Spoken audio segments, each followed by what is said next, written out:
तो hello guys, आप सभी का स्वागत है एक और नई वीडियो में। इस वीडियो में मैं बात करने वाला हूँ कि आप व्हाट इफ और हमारी जो भी आने वाली स्लेट्स हैं और उनकी वेब सीरीज और उनकी जो मूवीज हैं मार्वल की तरफ से, आपको उनसे पहले क्या-क्या देखना चाहिए जिससे आप उनको देखते हुए कंफ्यूज ना हो। तो स्टार्टिंग करते हैं हम 2024 में दिसंबर में 22 दिसंबर को हमें देखने को मिल जाता है व्हाट इफ सीजन 3, जो हमारी लास्ट ट्रायलॉजी होगी पूरे मार्वल यूनिवर्स में। जो हमारी सागा है, यूनिवर्सल सागा का जो एंड होगा जब हमारा इन्फिनिटी वॉर के बाद, तब हमें जो व्हाट इफ सीजन 4 देखने को मिलेगा। तो उससे पहले हमारा जो व्हाट इफ सीजन 3 है वो हमारी लास्ट ट्रायलॉजी होगी। इसके बाद हमें व्हाट इफ सीजन 4 देखने को ना मिले सीक्रेट फोर से पहले, तो आप सोचोगे कि व्हाट इफ सीजन 3 देखने से पहले हमें क्या-क्या पता होना चाहिए। तो मैं स्टार्टिंग करता हूँ। तो आपको व्हाट इफ सीजन 3 देखने से पहले व्हाट इफ सीजन 1 और व्हाट इफ सीजन 2 जरूर देखना ही देखना है, जिससे आपकी जो कनेक्टिविटी है व्हाट इफ सीजन 3 की वो मेंटेन रहे। आप कंफ्यूज ना हो कि ये जो कैरेक्टर्स हैं वो आपके कहां से आए हैं और वो कहां से कनेक्ट है। तो इस चीज को समझने के लिए आपको व्हाट इफ सीजन 3 देखने से पहले व्हाट इफ सीजन 1 एंड 2 जरूर देखना है। अब बात कर लेते हैं इसके अलावा हमें क्या देखना चाहिए व्हाट इफ सीजन 3 को आराम से या कनेक्टेड वे में देखने के लिए। तो अगर आपने एज ऑफ अल्ट्रॉन नहीं देखी है तो वो जरूर देख लेना, और उसके बाद हमारी इन्फिनिटी वॉर, उसके बाद हमारी एंड गेम। इन तीन मूवीज को आप देख लोगे तो शायद से आपको व्हाट इफ सीजन 3 में आपको कोई भी कंफ्यूजन ना रहे। बात कर लेते हैं कि आपका स्पाइडरमैन पहले नहीं स्पाइडरमैन आने वाला है, तो इसमें आपको क्या-क्या देखने की जरूरत है जिससे आप कोई भी कंफ्यूजन ना रहे आपको किसी भी चीज की। तो मेरा मानना है कि उन्होंने मार्वल्स ने भी हमें बता दिया है कि ये जो ट्रायलॉजी होगी स्पाइडरमैन की, जो फ्रेंडली नेबरहुड स्पाइडरमैन का जो शो आने वाला है हमारा 29 जनवरी को, जो हमारा रिलीज होगा 2025 में स्टार्टिंग में। तो ये जो ट्रायलॉजी होगी स्पाइडरमैन की, ये हमारे मेन एमसीयू से कनेक्ट नहीं होगी। ये डिफरेंट शो है और ये एनिमेटेड शो है, तो इसमें जो चीजें होंगी वो हमारे एमसीयू में अभी तक टेक प्लेस नहीं है। तो ये जो डिफरेंट टाइमलाइन की एक स्टोरी बताई जाएगी जिसमें हमारी जो स्पाइडरमैन है वो एक कॉमिक से रिलेट करते हुए दिखाया जाएगा, और कॉमिक एक्यूरेट ये एनिमेशन शो हो सकता है, जिसमें हमें दिखाया जाएगा कि स्पाइडरमैन को उसकी पावर कैसे मिली, उसके बाद जो सारी इवेंट टेक प्लेस कैसे हुए, उसको रिस्पांसिबिलिटी कैसे पता चली अपनी पावर्स की, और आगे आगे जो भी इवेंट्स टेक प्लेस होंगे तो वो हमें एमसीयू से अलग होंगे, मेन एमसीयू से जो हमारी सागा की है।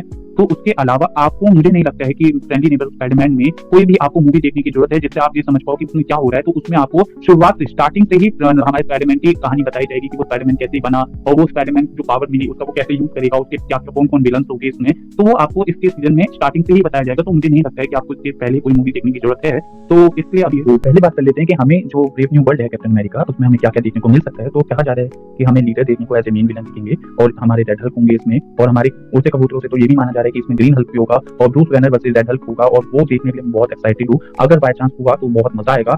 पर अब देखने वाली बात यह है कि ये होता है नहीं होता। अगर ये होता है तो ये बिलियन क्वेश्चन से कोई नहीं रोक सकती कि दो हल्क एक साथ लड़ रहे और वो भी हम सिनेमा में बैठ के एक्सपीरियंस कर रहे हैं। तो इससे बड़ी बात क्या हो सकती है। आप खुद एक्सपीरियंस करोगे उस चीज को देखते हुए कि दो हल्क, एक रेड हल्क और ग्रीन हल्क, और एक दूसरे से लड़ रहे हैं, और वो चीज देखने में बहुत एक्साइटमेंट होती है सब लोगों की। और सब मार्वल फैंस भी यही चाहते हैं कि हमें ऐसा देखने को मिले। तो मैं आप सभी को बोलूंगा कि अगर ये ऐसा हो गया तो ये मार्वल्स की बहुत अच्छा, मतलब एक टेक लगेगा कि हमें अच्छी प्रोड्यूस करी गई है मूवी। सिविल वॉर हुई थी जो हमारी मार्वल से एवेंजर्स सिविल वॉर हुई थी, वो देखनी पड़ेगी, जिसके बाद आपको क्लियर हो जाएगा फैल्कन का रोल, जो फैल्कन की जो स्टोरी थी वो सारी कंप्लीट हो जाएगी। आपको ब्रेव न्यू वर्ल्ड में कोई भी कंफ्यूजन नहीं रहेगी कि ये कैसा और क्यों हो रहा है। तो आपको ये सारी चीजें क्लियर करने के लिए आपको 3 मूवीज जरूर देखनी है, और 2 शोज और 1 मूवी जरूर देखनी है जो हमारी सिविल वॉर है। उसके बाद आप फैल्कन द विंटर सोल्जर देखेंगे, उसके बाद इन्वेंशन देखेंगे, उसके बाद आप देख सकते हैं captain America the brave new world. उसके आपके अलावा कुछ जरूरत नहीं आपको समझने की, आपको सारी चीजें कनेक्टेड फील होंगी।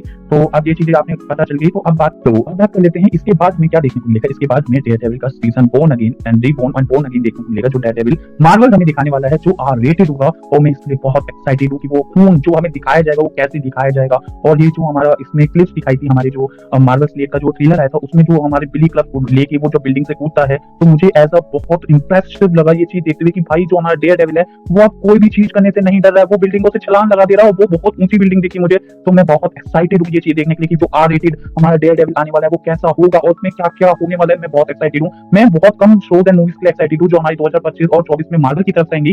तो उसमें एक है हमारी डेयरडेविल, जो आप सभी को बहुत पसंद आएगी। अगर आप आर रेटेड और कोर्ट रूम ड्रामा वगैरह बहुत देखना पसंद करते हो तो आपको ये मैं रेकमेंड भी कर सकता हूँ कि आप जरूर देखना। कर लेते हैं आप डेयरडेविल, जो हमारा बोर्न एंड बोर्न अगेन आने वाला है 4 मार्च 2025 में। उसको देखने से पहले आपको क्या क्या पता होना चाहिए और क्या क्या देखना चाहिए जिससे आप कोई भी कंफ्यूजन आपके लिए ना हो Daredevil born and born again देखने से पहले। तो मैं आपको क्लियर कट बताते चलूंगा कि आपको बोर्न अगेन देखने से पहले आपको पहला डेयरडेविल जो ट्रायलॉजी है डेयरडेविल की, कि वो स्टार्टिंग कैसे होता है वो आपको देखनी पड़ेगी। डेयरडेविल 1, डेयरडेविल 2 देखना पड़ेगा, जिसके बाद आपको स्टोरी पूरी कंप्लीट होने लग जाएगी। जब आप डेयरडेविल 2 देख लोगे उसके बाद आपने डिफेंडर नाम का शो देखना है। उसके बाद जो आप कह सकते हो डिफेंडर क्या है, डिफेंडर एक तरह से ग्राउंड लेवल की एवेंजर टीम थी और उसको यूज किया गया था किसी विलन को हराने के लिए। तो आप ये समझ सकते हो, आप डिफेंडर देखोगे, डिफेंडर देखने के बाद आप देखना चाहोगे डेयरडेविल सीजन 3 को। सीजन 3 देखने के बाद आप बोर्न एंड बोर्न अगेन देख सकते हो, आपको कोई कंफ्यूजन नहीं रहेगी। इसके बाद कर लेते हैं थंडरबोल्ट्स के बारे में, जो हमारी 2 मई को रिलीज होगी। इसमें मेनली मैं एक्साइटेड हूँ हमारे सेंट्री को, जो हमारा बॉब आने वाला है, हमारी बॉब द बिल्डर आने वाला है इस मूवी में। तो मैं बहुत एक्साइटेड हूँ चीज को देखने के लिए। तो अब बात करते हैं कि आपको अगर थंडरबोल्ट देखनी है उससे पहले आपको क्या क्या चीजें पता होनी चाहिए जिससे आप थंडरबोल्ट देखते हुए टाइम कोई कंफ्यूजन ना रहे आपके मन में।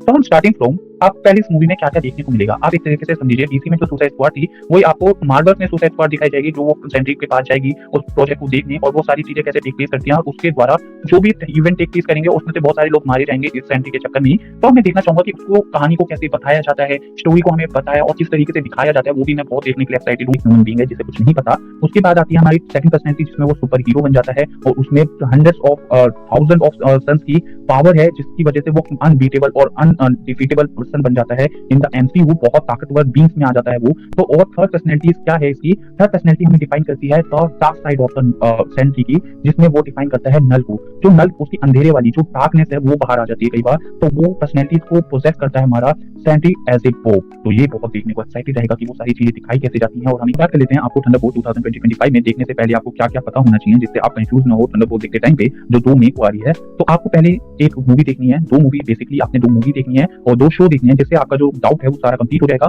पहले आपने फैल्कन द विंटर सोल्जर देखनी है। फैल्कन द विंटर सोल्जर देखने के बाद आपने ब्लैक विडो देखनी है। ब्लैक विडो देखने के बाद आपने हॉकाई देखनी है। हॉकाई देखने के बाद आपने एको देखनी है, जिसके बाद आप थंडरबोल्ट देख सकते हो, जिसके बाद आपको कोई कंफ्यूजन नहीं रहेगी उसमें क्या हो रहा है, वो कैसे हो रहा है, वो सारी चीजें आपके क्लियर हो जाएंगी। आयरन हार्ट में डिटेल्स क्या होंगी, स्टोरी किस बेसिस पे चलेगी। तो पहली बात जो आयरन हार्ट की स्टोरी है वो हमारी टेरी विलियम्स के ऊपर ही होगी जो हमारी वाकांडा से अब निकाल दी गई है। और जो टेरी विलियम्स है वो अपना सूट भी नहीं लाई है, जो वाइडेनियम को उसने सूट बनाया था। तो इसमें आप देखने वाली बात ये होगी वो अपना सूट कैसे फिर से बिल्डअप करती है, बनाती कैसे है, और वो उस बनाने के लिए एक गैंग से शामिल हो जाएगी जो गैंग में मीट करेगी, जो एक हाइस्ट करने के लिए रिस्पॉन्सिबल है, जो हाइस्ट करती है और सामान चुराती है। इन सब चीजों में रिलेटेड है वो ग्रुप।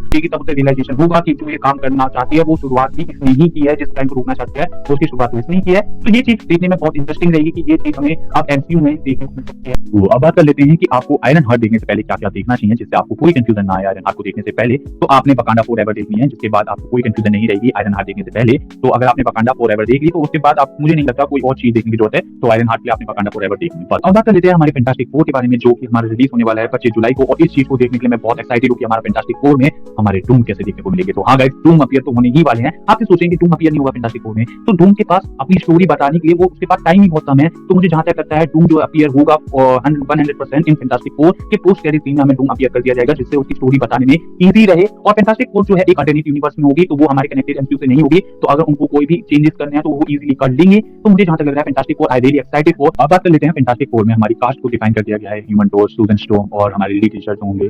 तो ये देखने में बहुत एक्साइटेड रहता है कि लीड टीचर और सूजन स्टॉर्म और उसका जो लव ट्रायंगल है विद डूम, और जो डूम है हमारे आरडीजे रिटर्न कर रहा है, तो मैं बहुत एक्साइटेड हुई चीज। लेकिन वो मार्वल है 2025 की एंड ऑफ द लास्ट हमारी मार्वल स्टेज जो है खत्म होने को है, और इसमें हमारे लास्ट में भी 2 ऐसे शो हैं जिसके लिए मैं एक्साइटेड हूँ। पर मैं फर्स्ट वाले ज़ॉम्बी जो मार्वल ज़ॉम्बी आने वाला है मैं बहुत एक्साइटेड हूँ। आप समझिए एक ऐसा प्लेनेट जिसपे जो सारे एवेंजर्स हैं, ऐसा ट्रिलोजी या ऐसा एक प्लेनेट जो है जहाँ पे वायरस का इम्पैक्ट हो गया है, जिस वजह से सभी जो हमारे मार्वल्स के जो एवेंजर्स हैं और बहुत कैरेक्टर्स और विलन जो है वो सब ज़ॉम्बी बन चुके हैं, और उनकी जो पावर है वो एज इट इज है, जैसे आप एज ए हीरो या विलन थी उनकी पावर वैसी है, पर अब वो माइंडलेस ज़ॉम्बी बन चुके हैं। तो अब वो क्या करेंगे और उसमें जो हमारे बचे हुए लोग हैं वो कैसे सर्वाइव करते हैं। तो मैं बहुत एक्साइटेड हूँ मार्वल ज़ॉम्बी को देखने के लिए। ये भी आगे शो होने वाला है और इसमें जो उम्मीद की जा रही है बहुत ह्यूजली ब्लड का यूज किया जाएगा और ये बहुत ग्लोरी होगा, तो मुझे बहुत फैसिनेटिंग से समझने में आ रहा है। आपको एक और टॉपिक बताऊं, आप अगर सोच रहे हो कि ये जो हमारी ज़ॉम्बी है लग तो अच्छा रहे, पर मैं आपको एक और चीज एक्साइटिंग बताता हूं जिसके बाद आप इसे और देखना चाहोगे, और इसमें हमें ब्लेड देखने को मिलेंगे। और ऐसे एक ह्यूमन सुनने को आ रहा है जो मून नाइट होगा हमारी मार्वल ज़ॉम्बी में, वो एक ब्लेड होगा। तो आपको सोचिए कि यार कितना फैसिनेटिंग और क्या स्टोरी होगी। आपको सोच के देखिए कि जो हमारा ब्लेड है वो एक मून नाइट है, और मून नाइट हमारी मार्वल ज़ॉम्बी में, और उसकी जो डायलॉग है वो हमारी मार्शल अली देंगे, जिनसे अभी तक अपनी ब्लेड नहीं बन रही है, पर वो हमेशा ज़ॉम्बी में घुस गए हैं कि जो 2 मिनट की उसको स्टोरी लग रही है वो भी अच्छी लग रही है, बट वो अपनी ब्लेड निकलने को तैयार है। पता नहीं है क्या करके मानेगा, पर जो भी है इसमें हमारी ह्यूमर्स तो सुनने को आई है कि ब्लेड होगा, और कहा जा रहा है कि वो जो ब्लेड होगा वो मून नाइट होगा। तो ये बहुत एक्साइटेड है कि ये कैसे करते हैं, स्टोरी को कैसे डिफाइन करेंगे बताएंगे। तो मैं बहुत एक्साइटेड हूं चीजों पे। तो बात कर लेते हैं हमारे वंडरमैन के बारे में। जो वंडरमैन शो आने वाला है हमारे मार्वल के थ्रू, ये आने वाला है 2025 में, और ये रिलीज होगा एट द लास्ट दिसंबर के टाइम पे, जहाँ पे जो मार्वल की स्लेट है वो एंड होती है। उसके बाद भी एक दो शो आ सकते हैं, वो कुछ पता नहीं है, अगर उनको लगा तो वो आ जाएंगे। तो जो मेन शो थे वो हमें डिफाइन कर दिए गए, जो बन चुके थे या इन प्रोसेस में थे वो सारे हमें बता दिए गए कि ये शो आएंगे। तो इसमें हमारा एक शो आता है वंडरमैन के बारे में। वंडरमैन जो है कॉमिक रिलेटेड थी, आपको बता दूं तो वंडरमैन एक बॉयफ्रेंड होता है एज ए वांडा का। तो क्या होता है कि जो विजन होता है इन कॉमिक बुक्स में, विजन को किसी एक पैरलिज्म या उसकी जो माइंड और मेमोरी है, उसका जो पर्सनैलिटी है, उसको कॉपी करने के लिए हमारा वंडरमैन चूज किया गया था, जिससे वो कॉपी किया गया था और उसकी पर्सनैलिटी हूबहू डिफाइन की गई थी। तो रिसेंबल करता है जो हमारा विजन है वो हमारी वंडरमैन से। तो जो हमारी वांडा है वो विजन को बहुत प्यार करती थी, फिर जो विजन है वो मर जाता है। विजन मर जाने के बाद जब वांडा अलोन हो जाती है, उसके बाद वो वंडरमैन से प्यार कर बैठती है, जो कि एक ह्यूमन होता है, जो कि एक सुपर हीरो भी है। तो वंडरमैन जो है रिसेंबल करता था विजन से, तो जो वांडा है वो भी उससे प्यार कर बैठती है। तो ये मैं देखने में बहुत एक्साइटेड होऊंगा कि ये कैसे होता है और क्या होगा। तो मैं बहुत एक्साइटेड तो हूँ भाई वंडरमैन के बारे में, और सुनने में तो ये भी आ रहा है कि इसमें भी शायद से वांडा दिख जाए। वांडा दिख सकती है पर कुछ कह नहीं सकते, तो हम आगे चलते हैं। उड़ते कबूतरों ने कह दिया कि वांडा दिखेगी तो शायद से दिख भी सकती है, पर मार्वल अपनी तरफ से कुछ नहीं बताएगा कि इसमें वांडा है या नहीं है। तो ऑल ओवर जो हमारा वंडर मैन है और वांडा का जो रिलेशन है इन कॉमिक्स में वो एज ए लव ट्रायंगल होता है, और जो विजन है हमारा वापस आ जाता है उसके बाद उसे पता चलता है कि वांडा जो है वंडर मैन से प्यार करती है।